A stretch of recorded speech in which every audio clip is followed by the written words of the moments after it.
Salut à tous. Aujourd'hui, nous sommes le lundi 30 mars 2026 et notre cher ami et frère, Larry C. Johnson, est avec nous avec son nouveau magnifique, étincelant.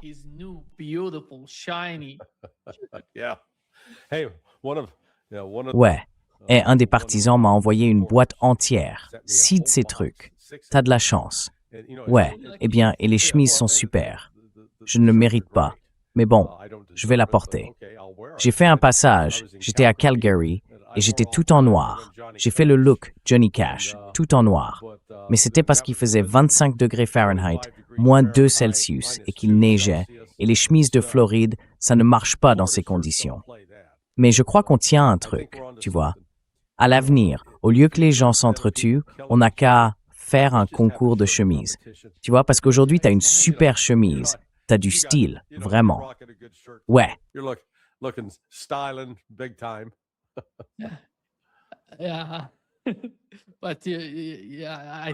Oui, mais je pense que ta suggestion est incroyable si les gens décident d'aller dans cette direction. Larry, commençons par ce qu'a dit Donald Trump, la façon dont il commence sa semaine.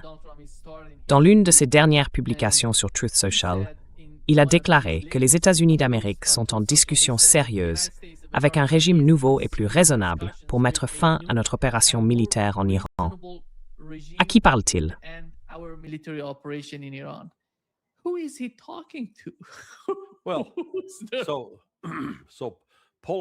Eh bien, ouvre sonar21.com et regarde le dessin en haut de mon article. Montre-le. On dit qu'une image vaut 1000 mots, et celle-ci résume vraiment tout.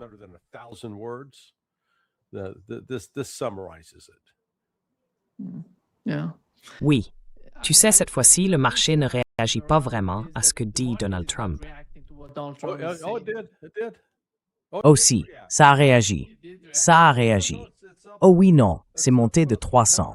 Eh bien, ça avait commencé avec une hausse de 400 points, 400 ou 500 points. Maintenant, ce n'est plus qu'une hausse de 213. Alors, tu vas montrer le dessin animé?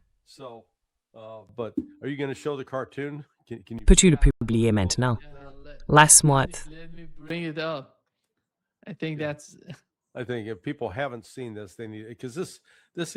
Je pense que si les gens n'ont pas vu ça, ils devraient le faire, car cela reflète vraiment la situation actuelle. Donald Trump parle à lui-même. Le dessin montre Trump, un type gros et négligé, allongé sur le divan d'un psychiatre. Et le psychiatre dit quelque chose comme « Alors, ces Iraniens dont vous parlez, sont-ils dans la pièce avec nous maintenant ?» Voilà, c'est ça. Les Iraniens à qui vous parlez depuis 2 jours, sont-ils dans la pièce avec nous maintenant? Il est délirant. Il ne parle pas à l'Iran. Personne dans son équipe ne parle à un Iranien. S'ils envoient des messages au Pakistan et que le Pakistan les transmet à l'Iran, parfois l'Iran accepte le message.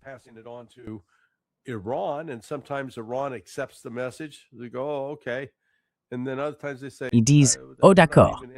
Et puis à d'autres moments, ils disent « On n'est même pas intéressé par ce qu'ils ont à dire ». Voilà où en sont les négociations. Et Trump essaye de faire semblant que c'est, vous savez, comme négocier pour acheter un bien immobilier ou une voiture. Vous dites, d'accord, vous avez une très belle maison, j'aimerais l'acheter, mais je vous en offre 900 000 $. Ou le prix affiché est de 900 000 $. Je vous en donne 700 000. Et ils répondent, non, non, non. Alors peut-être qu'ils reviendront et s'accorderont sur 800 000. Ce n'est pas du tout ce genre de négociation entre l'Iran et les États-Unis. La position de l'Iran est très claire et elle est explicitement formulée.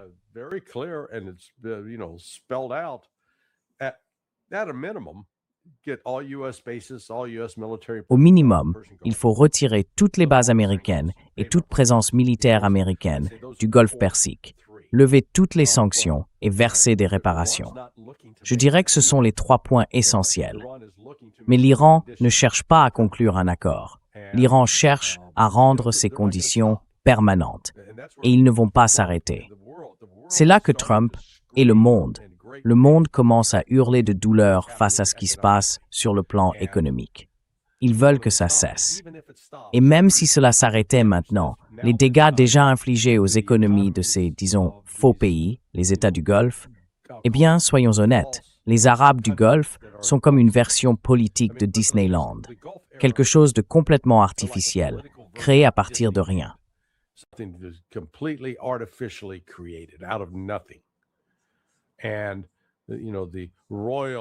Et vous savez, la famille royale saoudienne, c'est, vous savez, une bande de tribus bédouines. Bon sang, d'accord? Ils ne sont qu'à quelques générations de l'époque où ils montaient des chameaux dans le désert et faisaient voler des faucons. Et juste parce qu'ils ont beaucoup d'argent, on les traite comme s'ils étaient exceptionnels. Ils ne le sont pas. Et puis, quand on va au Qatar et aux Émirats arabes unis, ce sont des constructions complètement artificielles. Je ne m'en étais pas rendu compte avant récemment. Vous avez tous ces grands gratte-ciel, ces bâtiments magnifiques comme à Dubaï, mais ils n'ont pas de système d'égout. Je veux dire, chaque jour, des camions arrivent, se remplissent de déchets humains et les transportent pour les déverser quelque part dans le désert.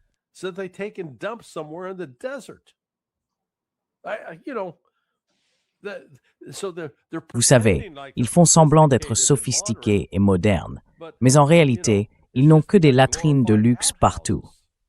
Les gens font leurs besoins dans leurs toilettes dorées, puis tout est évacué vers le bas, et ils ont là-bas tous ces travailleurs asiatiques réduits en quasi-esclavage pour nettoyer les saletés des Occidentaux. Désolé d'être aussi cru, mais c'est la vérité. Et maintenant, voilà que les Émirats arabes unis et l'Arabie saoudite, il y a 5 ou 6 semaines à peine, ils étaient pratiquement en guerre, s'insultant et se lançant des menaces. Aujourd'hui, ils sont unis contre l'Iran. Oh, nous allons attaquer.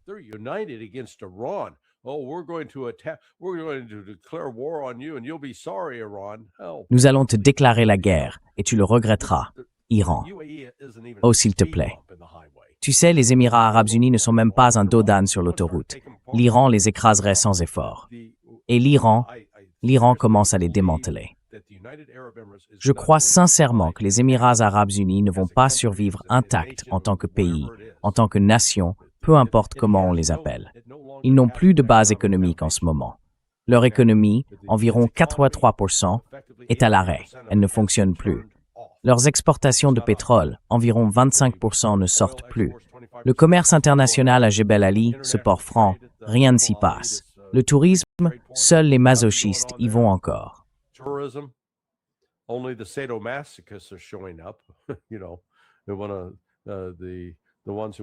Tu sais, ceux qui veulent risquer de se retrouver en guerre et de se faire exploser. Tous les autres se tirent au plus vite. L'industrie du bâtiment est morte, l'industrie financière est morte. Donc on vit, eh bien je pense que cette semaine va vraiment marquer un tournant dans le sens où la crise économique mondiale qui s'aggrave va devenir plus claire. Jusqu'à présent, tu sais, Trump a pu jouer à ses petits jeux. Oh, tout va bien, mec. On est en négociation, tout ça va bientôt se terminer. Et beaucoup de traders à Wall Street et à Londres disaient « Oh ouais, ça ne peut pas durer éternellement. L'Iran, ouais, ils détruisent tellement de choses en Iran. Ouais, la fin est proche. » Et c'est pas le cas. Ce n'est pas le cas.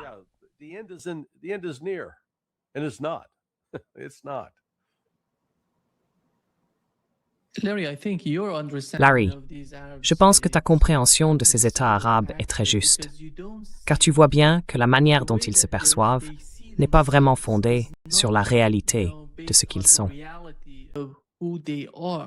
Ouais. Parce qu'il faut comprendre ses capacités et ses limites, non? On dirait qu'ils ne comprennent pas cela. C'est pour ça qu'ils parlent d'aller à l'encontre de l'Iran. Et quel serait l'avantage pour ces pays, les Émirats arabes unis, l'Arabie saoudite, de s'opposer à l'Iran sur le long terme? Ces gens-là, je ne sais pas ce qui se passe dans la tête des décideurs de ces pays, mais ils sont tellement déconnectés de la réalité de ce qui se passe.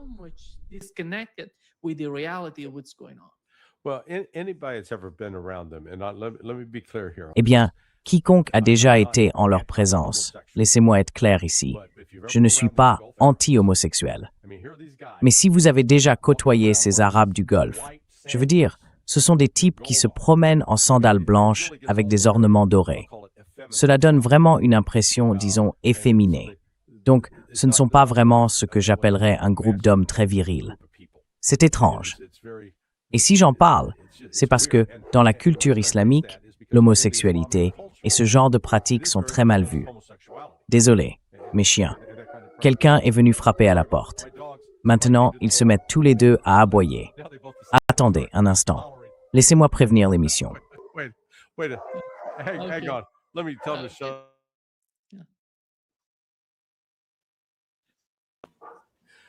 D'accord. They stopped. C'était fort. Quoi? Une seconde? Quoi? Yeah. Well, hang on for a second. What? She needs a PIN number. Oh, 8707. Oh, Wivi 707. Oui, désolé pour tout ça, toutes ces distractions. Mais non, dans leur politique nationale, ils affichent une position très anti-homosexuelle, alors que, dans leur propre comportement, ils sont, disons, plutôt ouverts à ce sujet. Et on voit aussi cette contradiction ou cette différence entre ce qu'ils prétendent une société strictement religieuse, et puis une fois à Londres, ils courent après les femmes, ils boivent de l'alcool, et c'est la fête en permanence. Et c'est exactement ce qui s'est passé à Dubaï. Tu sais, l'Iran a même plaisanté en disant qu'à cause de la guerre, il s'était débarrassé de toutes les prostituées. Attends une seconde. D'accord, 5957. Yeah. Hey, Hang on for a second. okay. 5957. Désolé. Yeah.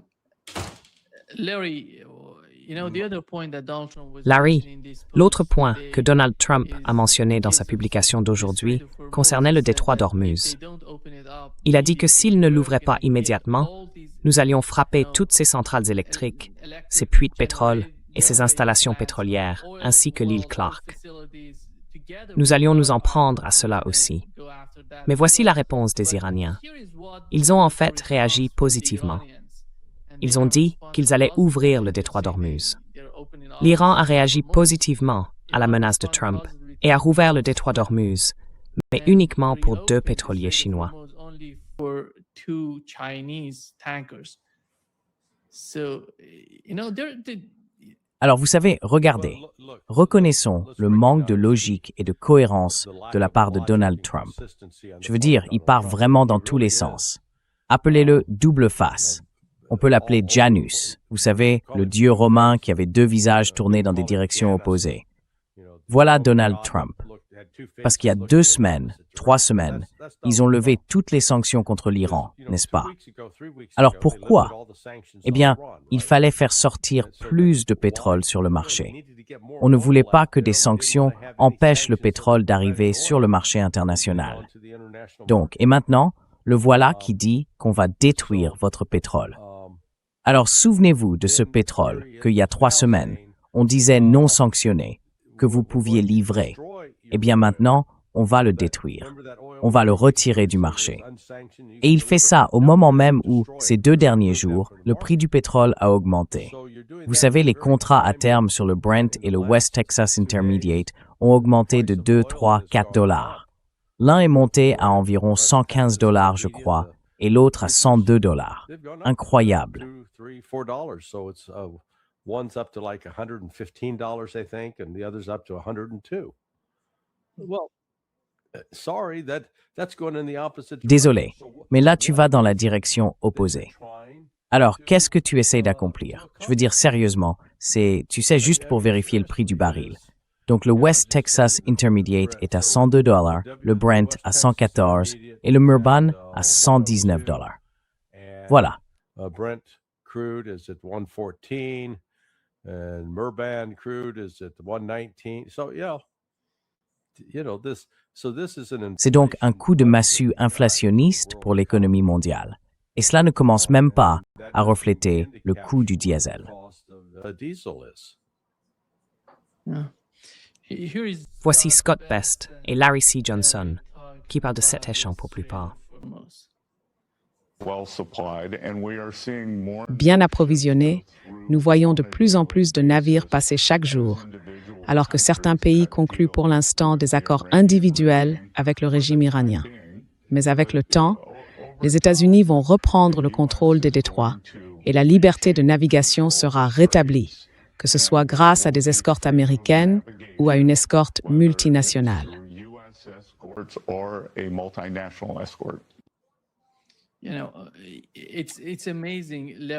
Tu sais, c'est incroyable, Larry, quand tu regardes la façon dont Donald Trump parle des négociations, et Scott Beston, qui parle des États-Unis comme s'ils étaient aux commandes, contrôlant un peu tout. J'ai l'impression qu'on vit dans des univers différents, tu vois. Ils sont différents de nous. À ton avis, dans quel univers vivent-ils? In what universe do they live, in your opinion? And Well, how yeah, I accurate mean, is that?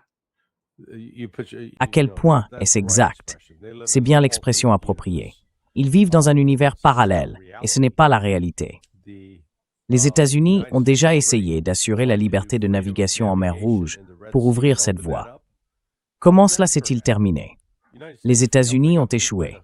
Ils ont été battus par les Houthis.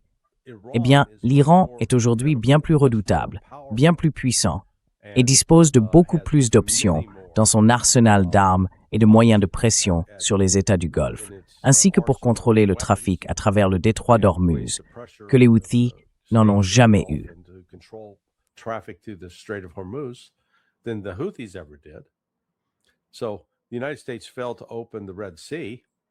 Ainsi, les États-Unis n'ont pas réussi à rouvrir la mer Rouge et les Houthis menacent désormais de la bloquer à nouveau. On se retrouve donc avec deux voies navigables essentielles, et la dernière, à l'échelle mondiale, serait le détroit de Malacca, situé en Asie. Cela perturbe véritablement les chaînes d'approvisionnement mondiales dans leur ensemble. Les coûts d'expédition augmentent, les primes d'assurance explosent, et la conséquence pour les consommateurs, c'est des prix bien plus élevés.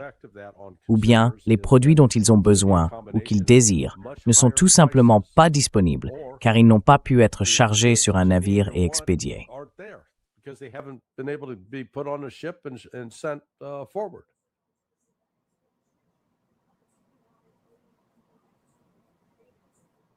crois que tu m'as mis en sourdine.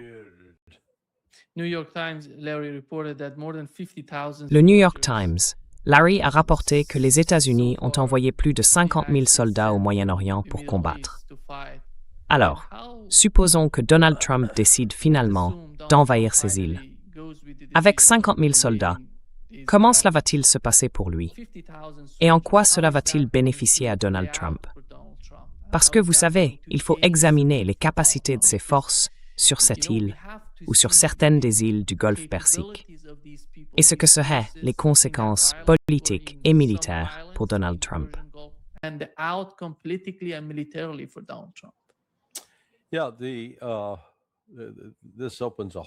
Oui, cela ouvre toute une boîte de Pandore en révélant le fait que les États-Unis n'ont même pas de plan, ni même d'objectif clair. Laisse-moi te ramener, bien avant ta naissance, à la Seconde Guerre mondiale. La guerre du Pacifique a commencé après l'attaque japonaise du 7 décembre 1941. Vers le milieu de 1942, les États-Unis avaient rassemblé un groupe de marines envoyés à Guadalcanal pour prendre le contrôle de cette île. Pourquoi? Quel était l'objectif? L'objectif était de prendre le contrôle de cet aérodrome et d'empêcher les Japonais de l'utiliser. Parce que si les Japonais avaient eu le contrôle de cet aérodrome, ils auraient pu dominer une grande partie du trafic maritime qui aurait été vulnérable aux attaques. C'était donc un objectif militaire clair de la part des États-Unis.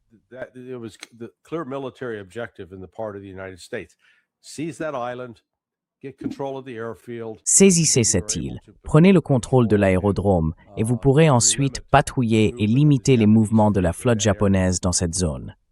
Vous n'avez pas ce type d'objectif ici. Alors, d'accord, quel est l'objectif? Eh bien, ouvrir le détroit d'Ormuz, sauf qu'il parle d'attaquer l'île de Kharg. Mais l'île de Kharg se trouve bien au nord du détroit d'Ormuz. Donc, si vous attaquez Kharg, il faut poser une deuxième question. Comment allez-vous y amener vos troupes? Si les marines doivent être utilisées, cela signifie qu'ils devront naviguer à travers le détroit d'Ormuz.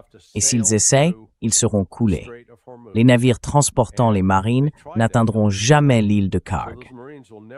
Those ships carrying the Marines will never make it to Karg Island. So, I guess the other option is to Donc, je suppose que l'autre option serait de les faire venir par avion, faire voler 5000 marines vers l'Arabie saoudite ou le Koweït, puis de les embarquer sur des navires amphibies pour tenter de traverser le golfe Persique et débarquer. Sauf que dans ce cas, ils seraient vulnérables aux attaques de drones et de missiles iraniens, n'est-ce pas? La troisième option serait donc de les larguer en parachute, sauf que ce ne sont pas les marines, mais la 82e division aéroportée. Et une fois l'île prise ensuite, ils n'auront pas assez de troupes pour en prendre réellement le contrôle, car il y a plusieurs milliers de citoyens iraniens sur place, et ils vont se défendre. Et dès qu'ils se retrouveront à combattre des civils et à en tuer, cela créera de nouveaux problèmes internationaux pour les États-Unis.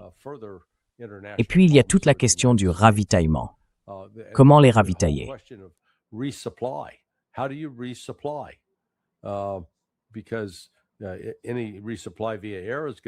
Parce que tout réapprovisionnement par voie aérienne sera risqué.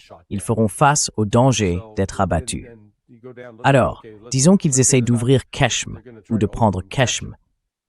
Keshm compte environ 150 000 habitants. Ce n'est pas un petit territoire. Et d'après ce que je comprends, elle est en réalité reliée au continent, donc ce n'est pas une île complète.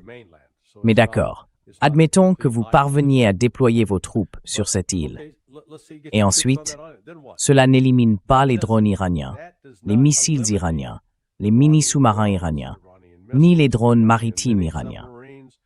Ces 4 éléments à eux seuls, sans même parler des vedettes rapides, les Bogamer dont disposent les Iraniens, et qui peuvent être utilisés pour attaquer des navires. Le simple fait de placer des troupes sur cette île n'élimine pas ces menaces qu'il reste à l'Iran pour maintenir le détroit d'Ormuz fermé.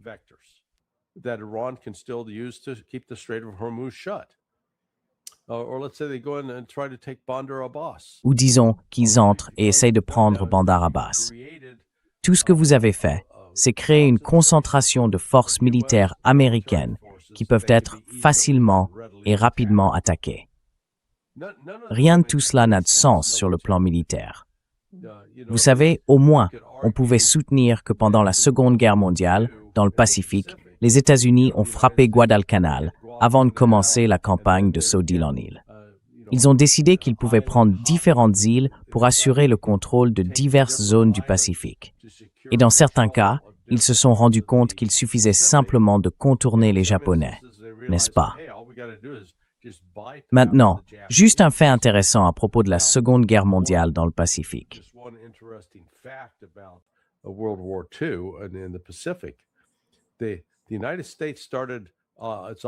Les États-Unis ont commencé leurs opérations en Nouvelle-Guinée à la fin de 1942, si je ne me trompe pas.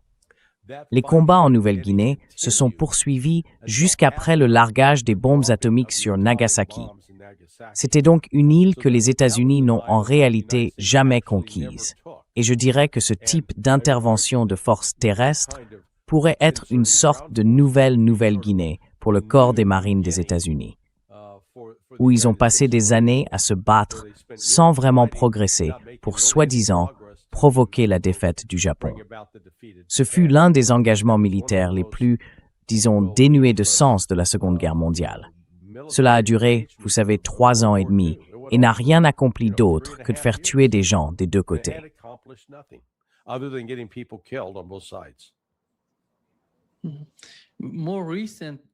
Une expérience plus récente est ce qui s'est passé à l'île aux serpents. Vous savez, les Ukrainiens ont essayé d'envahir l'île aux serpents, puis la Russie les a frappés et les a presque anéantis.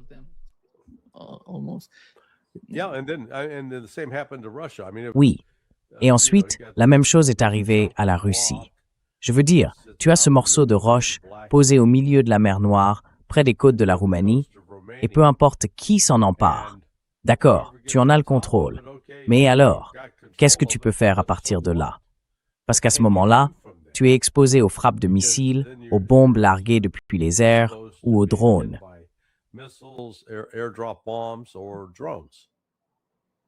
Yeah. Oui, je pense, Larry, qu'il y a des leçons à tirer, comme tu l'as mentionné, de l'histoire de ce genre d'action, s'ils essaient de faire cela. Mais personne, dans l'administration Trump, ne se souciait de ce qui s'était passé auparavant. Tu te souviens, lorsque Donald Trump a été élu aux États-Unis, ils ont décidé de faire la même chose contre les Yéménites en mer Rouge. Il a fait la même chose que ce que l'administration Biden avait essayé de faire auparavant. Et il a dit que cette fois, ce serait différent, qu'ils allaient les écraser, les détruire.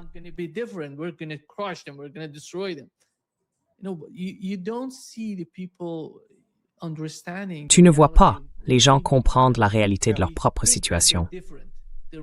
Ils pensent qu'ils sont différents, qu'ils sont plus puissants, que leur système de prise de décision fonctionne mieux qu'avant. Mais dis-moi, Larry, pendant que nous parlons aujourd'hui, vois-tu un expert militaire dans l'administration Trump? Quelqu'un de compétent, qu'il soit militaire ou issu du renseignement, qui comprenne vraiment ce qui se passe, qui puisse s'opposer à la rhétorique de Washington, à ce que Donald Trump propose.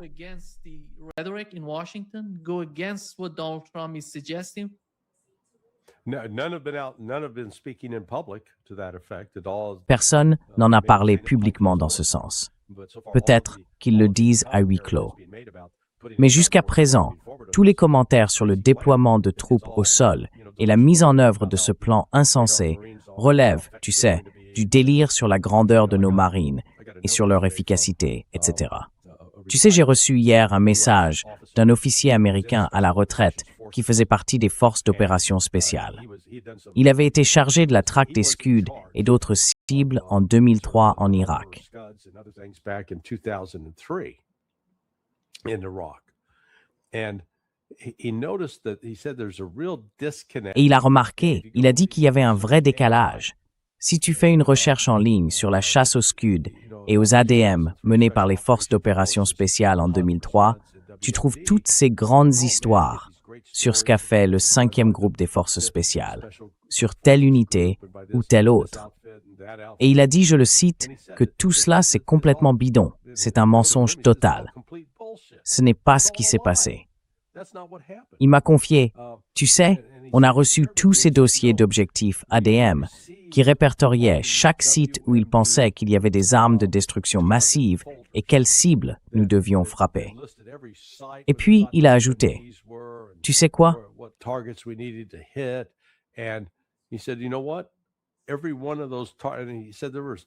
Chacun de ces objectifs, et il a dit qu'il y en avait des dizaines, des centaines, je le cite, des centaines de dossiers de cibles ont été préparés par le commandement central des États-Unis, la Defense Intelligence Agency et la CIA. Et il a précisé qu'aucun missile Scud opérationnel n'avait été trouvé dans ces dossiers. Pas un seul. Et c'est bien là le problème. Très souvent, l'armée américaine affirme qu'elle agit sur la base des meilleurs renseignements. Mais ce ne sont pas les meilleurs renseignements. Ils sont faux, complètement faux. Alors ils se disent, oh oui, il suffit d'attaquer l'île de Karg et cela coupera le pétrole iranien et l'Iran s'effondrera. Ou encore, il suffit de prendre l'île de Keshm et cela ouvrira le détroit. Non, ils agissent sur de très très mauvais renseignements.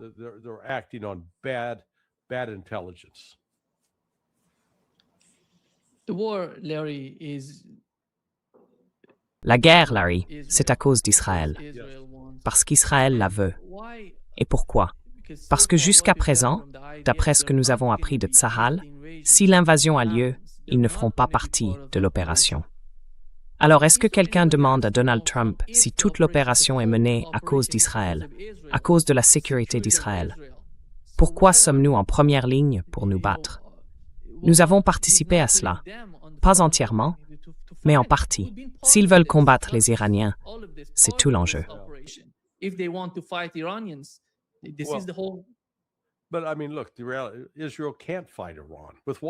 Mais, enfin, regardez, Israël ne peut pas combattre l'Iran. Avec quoi?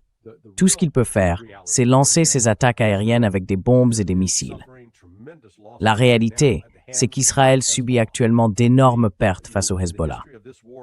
Quand l'histoire de cette guerre sera écrite, en particulier en ce qui concerne la défaite d'Israël, car c'est bien de cela qu'il s'agira, une défaite décisive. On soulignera qu'Israël a complètement sous-estimé les capacités du Hezbollah et que l'effort coordonné du Hezbollah et de l'Iran dépassait ce qu'Israël pouvait affronter. En une seule journée, il y a seulement 2 ou 3 jours, le Hezbollah a détruit 21 chars Merkava. Hezbollah destroyed 21 Merkava tanks. These are the biggest, baddest tanks around. Je veux dire, ce sont les chars les plus puissants et les plus redoutables qui existent, anéantis. Donc si vous détruisez 21 chars, disons je crois qu'ils ont un équipage de 4. Mais soyons généreux et disons que seulement 2 membres par char ont été tués ou blessés. C'est déjà considérable et il y a de fortes chances que les pertes soient bien plus élevées. Israël ne parle pas de cela. Israël n'a pas les effectifs nécessaires dans son armée pour, soi-disant, participer à une invasion terrestre de l'Iran. Il parle déjà d'essayer de rappeler 400 000 nouveaux réservistes. Ils en ont déjà 300 000 mobilisés et ils en veulent encore 400 000 de plus. They've already got 300,000 activated. They want another 400,000. That takes people out. Cela retire des personnes de l'économie. Ça va encore plus contracter et déprimer l'économie. Et ils subissent déjà des réactions négatives. Les gens disent « Hors de question, je n'y vais pas. Je ne ferai pas ça. » Oui, Je pense que le problème est vraiment grave lorsque le chef de Tsahal ou le commandant de Tsahal dit qu'ils sont au bord de l'effondrement. Cela veut dire quelque chose. C'est comme 10 signaux d'alarme. Supposons que dans un court laps de temps, que peuvent-ils faire pour?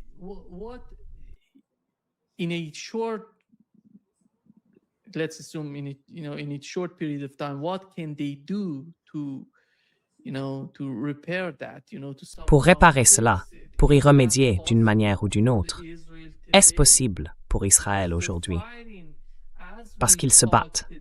Pendant que nous parlons aujourd'hui, Larry, supposons qu'ils envoient quelques avions de chasse au-dessus de l'Iran pour frapper des cibles. Oh oui, mais rien de plus que cela. Nothing more than that they're doing. oui. On dirait que le processus de recherche de boucs émissaires a commencé en Israël. Ils accusent le chef du Mossad, un certain David Barnea, en disant que tout est de sa faute. Il nous avait assuré que ce serait un jeu d'enfant. Il disait que le gouvernement iranien était fragile, qu'il pourrait être facilement remplacé. Et maintenant, ils sont pris au piège. Juste avant que nous passions à l'antenne, j'étais avec le juge et à la fin de l'émission, il recevait des informations selon lesquelles l'Iran et le Hezbollah avaient frappé ensemble la raffinerie de pétrole de Haïfa et que tout était en feu.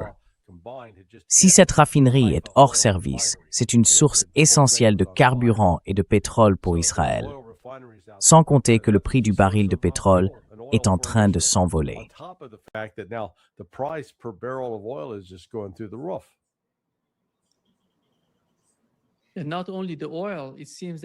Et ce n'est pas seulement le pétrole.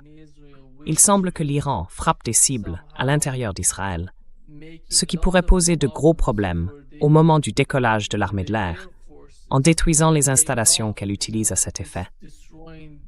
Et cela pourrait être extrêmement problématique pour les opérations en Iran ou contre le Liban.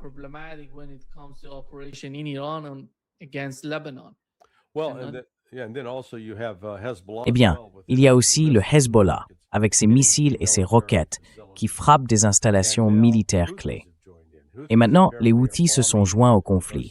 Apparemment, les Houthis bombardent ou lancent des frappes de missiles sur le Negev, des endroits comme Dimona et Nevatim. Israël possède donc là-bas des atouts militaires importants. Oui, Israël est maintenant attaqué de 3 côtés. Et l'objectif, en temps de guerre, c'est d'éviter à tout prix de mener une guerre sur 2 fronts. Car si vous devez combattre sur 2 fronts, vous devez commencer à répartir vos ressources, à décider qui reçoit quoi, puisque vos ressources ne sont pas illimitées. Ainsi, Israël se retrouve en réalité engagé dans une guerre sur 4 fronts. Ils combattent l'Iran, ils combattent le Hamas, ils combattent le Hezbollah, et maintenant, ils combattent les Houthis.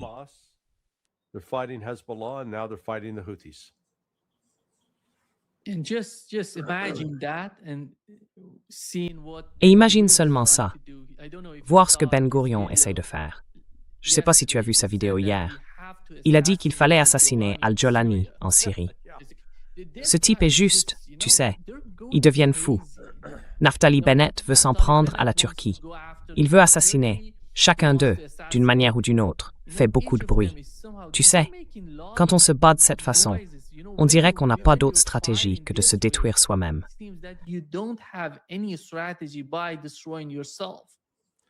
Yeah, well, the only thing they know is killing. Ouais, eh bien la seule chose qu'ils connaissent, c'est tuer. Je décrirais Israël comme une sorte de culte satanique de la mort. Ils se parent des mots de la religion, prétendant accomplir une prophétie d'anciens prophètes et être le peuple élu de Dieu. Non, c'est la progéniture de Satan, parce qu'il y a eu un homme nommé Jésus, et il a dit quelque chose, c'est à leurs fruits que vous les reconnaîtrez. Regardez ce qu'ils font, cela vous dit qui ils sont.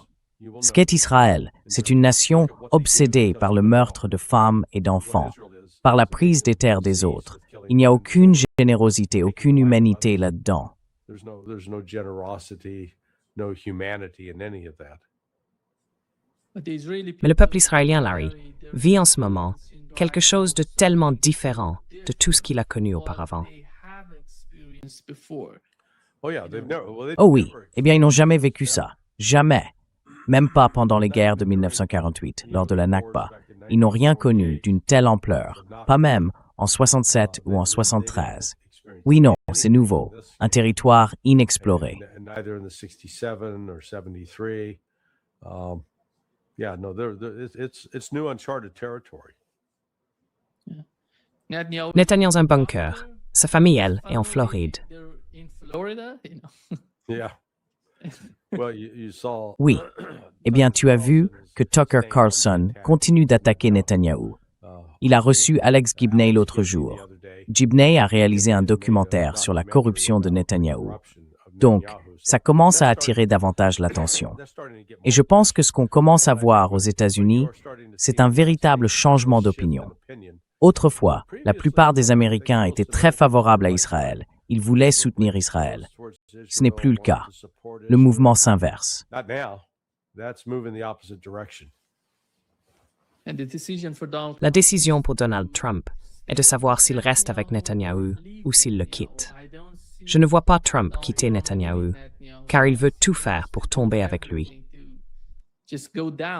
Netanyahou et Trump se ressemblent beaucoup à plusieurs égards. Netanyahu and Trump are a lot alike in a couple of regards. Netanyahu was once. Netanyahou était autrefois considéré comme politiquement mort. Sa carrière était terminée avec les accusations de corruption et tout le reste. Mais bon, il est revenu. Gagner cette élection lui a donné un sentiment d'invincibilité. Je peux tout faire. Tu ne peux pas m'arrêter. Et Donald Trump a la même attitude. Les tentatives d'assassinat ratées l'ont convaincu qu'il est l'instrument de Dieu, qu'il peut décider de ce que Dieu veut ou ne veut pas. Donc tu vois, ce sont tous les deux des narcissiques malveillants malheureusement. Ouais.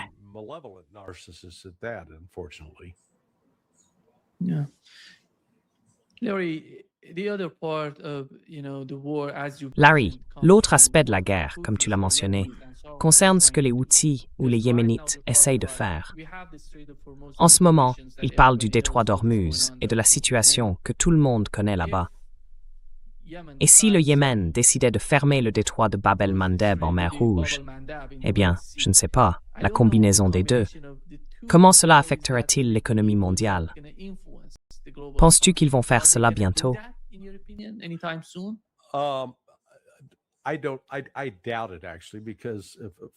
En réalité, j'en doute, car à l'heure actuelle, d'après ce que je comprends, la mer Rouge est pratiquement fermée à la navigation commerciale.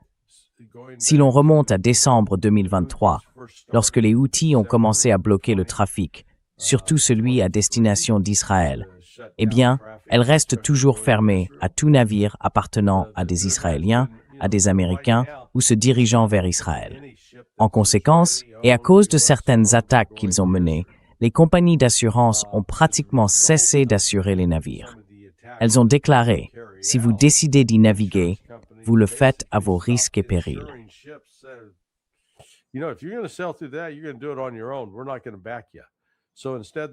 Nous n'allons pas vous soutenir.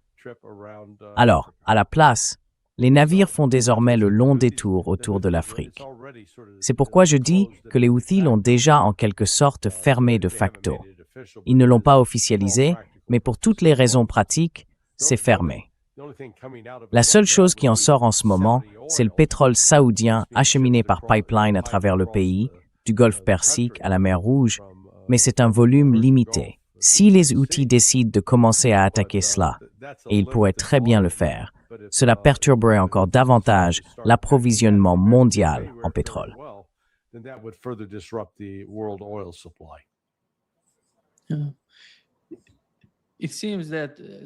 Oui, il semble, Larry, que si Donald Trump décide d'envahir l'Iran, cela ne se fera pas seulement depuis le golfe Persique. Il parle du Baloutchistan et du Kurdistan qui se rassembleraient. Et nous voyons quelque chose, je pense, depuis la fin de la guerre Iran-Irak. Quelque chose qui se développe entre les peuples iraniens et irakiens que nous n'avions jamais vu auparavant. Vous savez, le fait d'avoir eu une guerre pendant 8 ans a créé de la haine, a fait des ennemis. Mais il semble que toute cette animosité est disparue. Et la manière dont ils se perçoivent maintenant, les Irakiens envers les Iraniens, les Iraniens envers les Irakiens, montre une forme de force.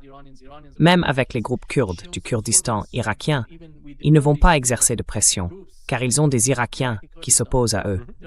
Ils n'ont même pas besoin des Iraniens pour les combattre. C'est quelque chose de nouveau pour moi.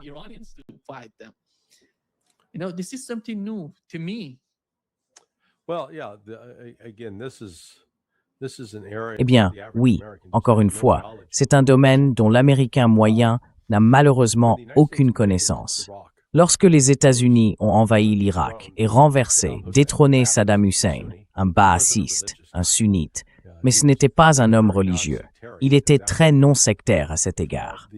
Le pouvoir est immédiatement tombé entre les mains des groupes chiites en Irak, vous savez, les Arabes chiites, qui avaient bénéficié de la protection et du soutien de l'Iran pendant les 20 années précédentes. Et puis tout à coup, les États-Unis ont commencé à essayer ils ont travaillé avec le parti Dawa, et j'oublie le nom de l'autre groupe. Mais en phase 2 se trouvait le clerc chiite Moqtada al-Sadr, alias Mouki. Il s'appelle Moqtada al-Sadr, oui. Moqtada al-Sadr, d'accord. Et vous savez, il a combattu les troupes américaines. Et encore une fois, la présence des troupes américaines en Irak était illégale.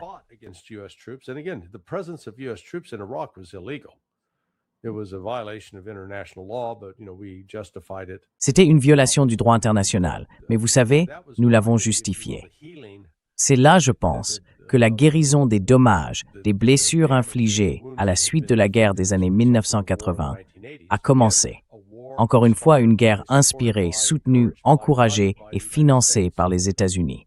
Ces blessures ont commencé à se refermer. Et la coopération entre l'Iran et les Arabes chiites a commencé à s'étendre et à s'intensifier.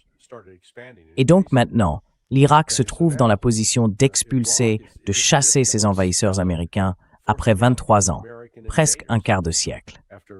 Les États-Unis n'auraient jamais dû être là en premier lieu. Et maintenant, ils sont forcés de partir. Donc oui, je pense que l'alliance entre l'Iran et l'Irak est solide. Et je pourrais imaginer l'Iran soutenir l'Irak. Allez-y, prenez le contrôle du Koweït. Parce que, encore une fois, le Koweït est une autre création artificielle.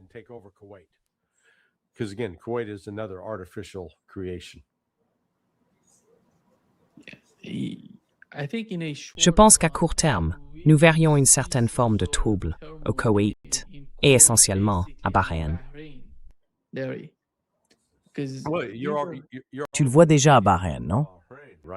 Ouais. Ouais. Et le Koweït en ressent vraiment les effets maintenant, tu sais, parce que l'escalade atteint le Koweït. Hier, les États-Unis, avec les Israéliens, ont attaqué non seulement des usines sidérurgiques, mais aussi des installations d'eau dans une province appelée Khuzistan. Je connais cette province, et dans la ville d'Ahvaz, ils ont frappé une installation d'eau. Cela n'avait rien à voir, Larry, avec quoi que ce soit de militaire ou avec le programme nucléaire. Rien du tout. C'était simplement pour faire souffrir la population. Ensuite, l'Iran a riposté en frappant une usine de dessalement au Koweït. C'est la nouvelle phase de l'escalade, et les gens doivent comprendre à quel point cela pourrait être dévastateur si cela continue, car toute la région dépend essentiellement de ces usines de dessalement.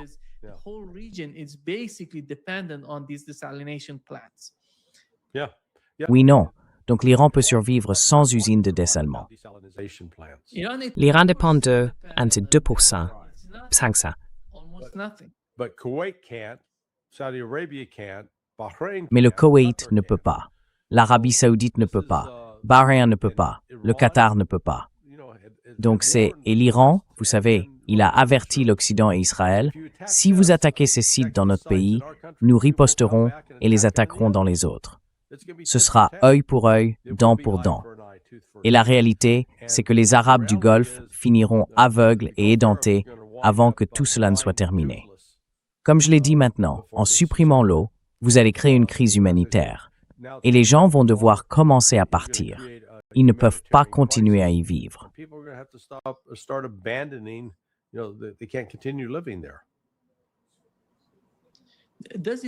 As-tu l'impression que Donald Trump fait cela délibérément parce qu'ils veulent que l'Iran détruise ces États arabes?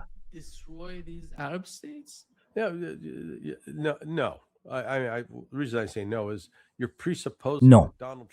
La raison pour laquelle je dis non, c'est que vous partez du principe que Donald Trump suit une sorte de plan directeur. Vous savez, il est plutôt comme un musicien de jazz qui improvise sur des notes.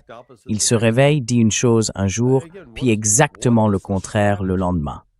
Encore une fois, quelle est la stratégie? Quel est l'objectif? S'agit-il d'un changement de régime, de réduire les missiles balistiques, d'arrêter le programme nucléaire? Marco Rubio était à la télévision plus tôt aujourd'hui pour parler du danger que représente l'Iran sur le plan nucléaire.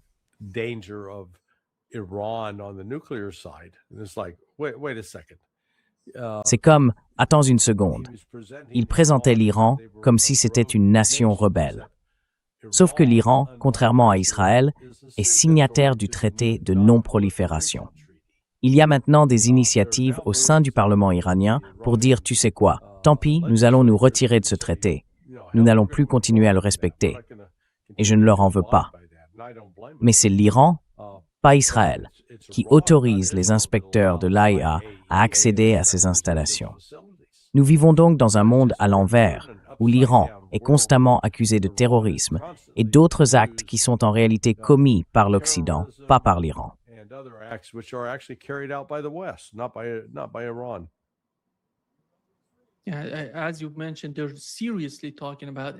Comme vous l'avez mentionné, ils parlent sérieusement du TNP et beaucoup de gens sont favorables à en sortir ou à s'en retirer.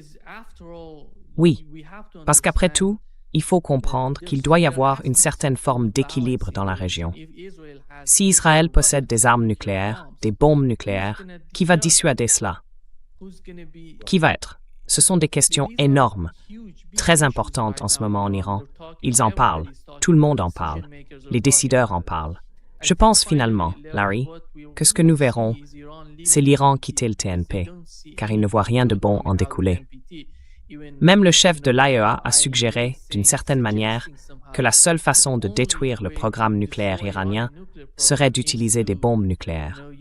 C'est complètement fou, vous savez, le fait qu'ils ne condamnent même pas les États-Unis et Israël pour leurs attaques, pour leur agression contre l'Iran.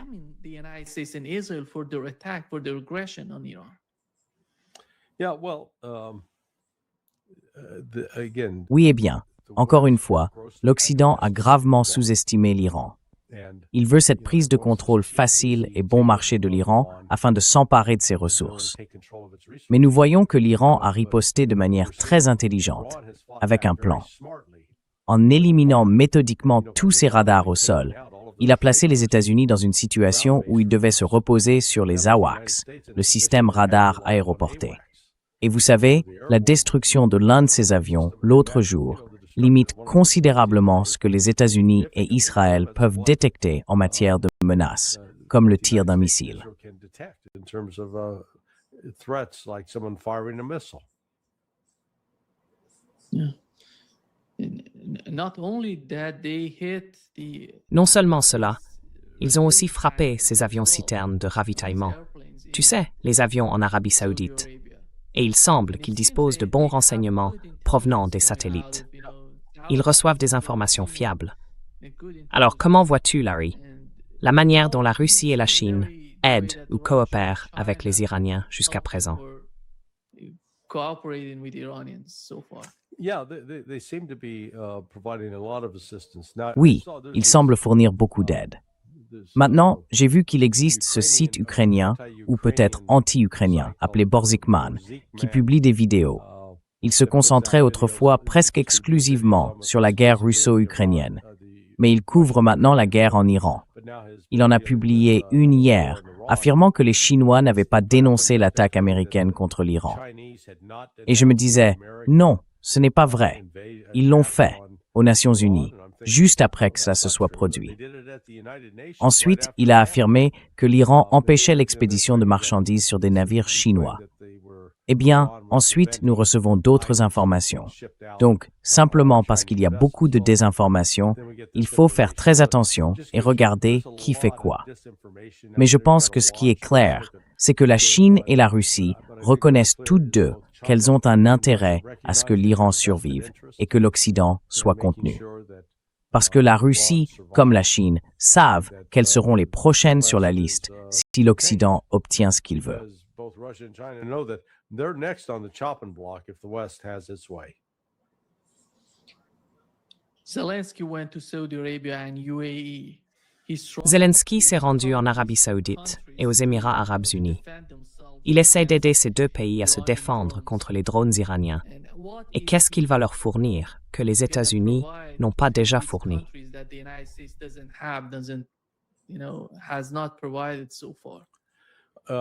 Provide? He's not going there to provide anything. Fournir. Il n'y va pas pour fournir quoi que ce soit.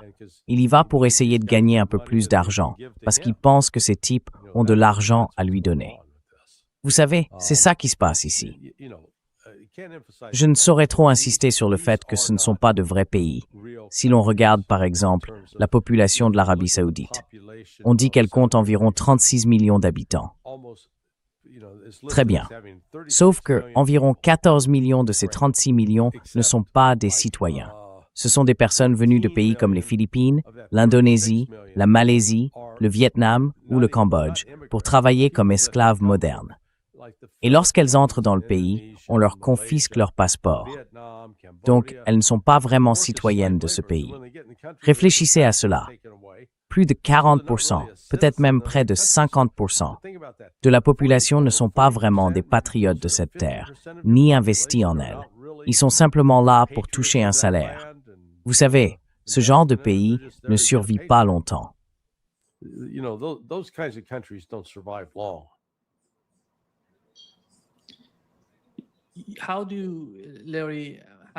Larry, comment vois-tu la manière dont l'Europe essaie de répondre à la pression que Donald Trump exerce sur elle? Parce que Trump affirme que l'OTAN sans les États-Unis ne vaut rien, mais en même temps, il leur demande de venir dans le détroit d'Ormuz pour l'aider. Jusqu'à présent, l'une des positions les plus importantes, à mon avis, de la part des Européens, passe par l'OTAN.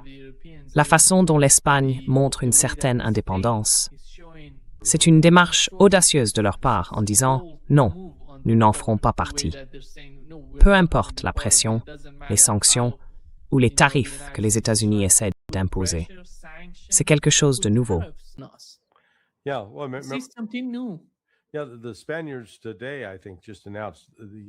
Oui, les Espagnols ont annoncé aujourd'hui, je crois, qu'ils refusaient l'utilisation de leur espace aérien par les États-Unis. Ainsi, aucun avion militaire américain impliqué dans les combats en Iran ou autour de l'Iran ne sera autorisé à traverser l'espace aérien espagnol. Donc tu vois, ils prennent position. Starmer d'ailleurs a été assez ferme l'autre jour en déclarant que la Grande-Bretagne ne participerait pas à cette guerre. Du coup, les États-Unis sont coincés. Ils n'ont pas d'autre issue que de capituler. Ce serait une capitulation tacite, mais cela reviendrait essentiellement à admettre que l'Iran a gagné, et Trump n'est pas prêt à le faire. Je pense qu'il devra finir par s'y résoudre, mais pour l'instant, il n'est pas prêt.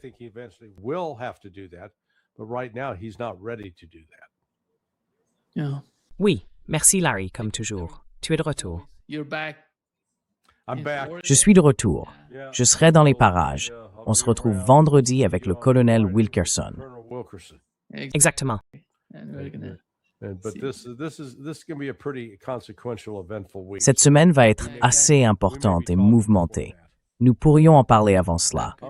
C'est possible. Conduis-toi bien. Très bien, mon ami. Au revoir. Bye-bye. All right, my friend. Bye bye. Merci.